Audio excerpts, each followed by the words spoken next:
ser religioso, a pessoa religiosa, normalmente é uma pessoa que aparenta ser uma pessoa de bem.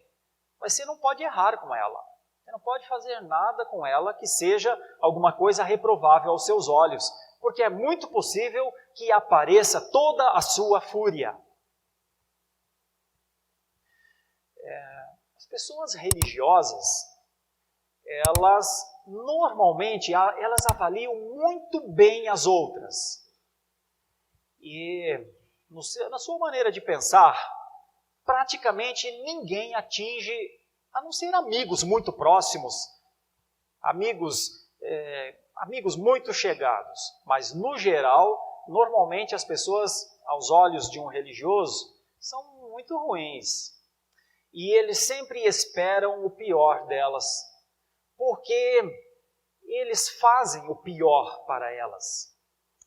Pessoas religiosas, se você conhece alguém, você precisa orar por ela. Você não precisa se afastar de alguém religioso, não precisa abominar. Provavelmente ele ou ela, religioso ou religiosa, já é abominável ao Senhor por conta das suas práticas. Mas você não é juiz do religioso.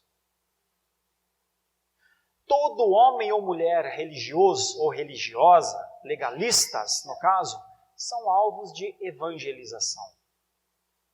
Esse é o pensamento reformado.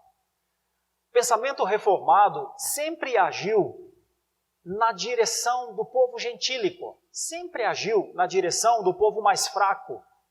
O religioso, a religiosidade, ela está em todas as pessoas. É a semente da religião dentro das pessoas. Mas existem práticas que instituições religiosas desenvolvem que pessoas assimilam de uma maneira, como Paulo, que ainda era Saulo. Olha, o farisaísmo era severo, mas de repente Paulo também o era. E mais do que a severidade dos fariseus, ele se tornou um criminoso. Ou seja, a religiosidade é aquele zelo sem entendimento que no fim faz um mal terrível à própria pessoa. Então tem duas coisas. Se você conhece alguém assim, não o odeie, mas te preocupe com ele ou com ela.